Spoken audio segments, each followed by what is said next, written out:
الرحمن الرحیم الحمد للہ رب العالمین اللہم صلی علی محمد وعلی آل محمد کما صلیت علی ابراہیم وعلی آل ابراہیم انک حمید مجید۔ السلام علیکم ورحمۃ اللہ وبرکاتہ۔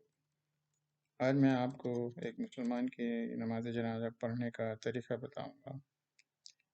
پہلی چیز یاد رکھیں کہ آپ کو اس نماز میں جوتے اتارنے کی ضرورت نہیں ہے، چاہے اگر اس میں کوئی گندگی نہیں لگی ہے اور آپ مسجد سے باہر نماز پڑھ رہے ہیں، بس یہ دیکھ لیں اوپر نیچے کوئی گندگی نہیں ہے۔ دوسری چیز یہ ہے کہ یہ نماز عورتیں کو پڑھنے کی اجازت ہے، اس میں کوئی حرج نہیں ہے۔ سب سے پہلی چیز آپ کا وضو ہونا چاہیے۔ اس کے بعد آپ کیونکہ نماز کھڑے ہو کے ہوتی ہے اور لوگوں کے ساتھ مل کے قریب قریب کھڑے ہو جائیں، اور آپ کے دل میں یہ نیت ہونی چاہیے کہ آپ مرنے والے کی مغفرت کے لیے یہ نماز پڑھ رہے ہیں۔ اس کے بعد آپ اپنے دونوں ہاتھ اٹھائیں کندھے تک، آپ کے جو ہتھیلیاں ہیں وہ قبلے کی طرف ہونا چاہیے، اور آپ سب سے پہلی تکبیر پڑھیں اللہ اکبر۔ اس کے بعد اپنا سیدھا ہاتھ الٹے ہاتھ پر رکھیں کونی تک، اور سورہ الفاتحہ پڑھیں آہستہ۔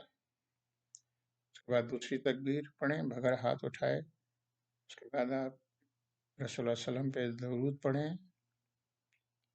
اور پھر ایک تکبیر پھر اور پڑھیں بغیر ہاتھ اٹھائے۔ اب اس کے بعد جو مرنے والا ہے اس کی مغفرت کی دعا پڑھیں، جو میں آپ کو ڈسکرپشن سیکشن میں ڈال دوں گا۔ بعد پھر آپ ایک تکبیر پڑھیں اور ایک عام سب لوگوں کے لیے، سارے مسلمانوں کے لیے مغفرت کی دعا کریں۔ اس کے بعد آپ پہلے سیدھے ہاتھ پر الٹے ہاتھ پہ سلام پڑھ لیں، یہ نماز ختم ہوگی۔ کچھ اور چیزیں یاد رکھیں، جب آپ دن میں قبرستان جائیں، عورتوں کو جانے کی اجازت ہے جب تک کہ وہ اپنے قابو پہ، اپنے جذبات پہ قابو رکھیں اور کسی طرح سے روئند ہوئے نہیں۔ اور دوسری ضروری چیز، قبرستان میں قبر کے اوپر نہ زمزم ڈالیں، نہ کوئی پھول لگائیں، نہ کوئی پیڑ لگائیں، نہ کوئی اگربتی، نہ موم بتی، نہ قبر کے اوپر نہ اس کے چاروں طرف۔ اس کے بعد جب تدفین شروع ہو تو دونوں ہاتھوں سے مٹی اٹھا کے 3 دفعہ میت کی سر کی طرف سے ڈالیں، اور پھر آخری دفعہ مرنے والے کی مغفرت کی دعا کریں۔ السلام علیکم ورحمۃ اللہ وبرکاتہ۔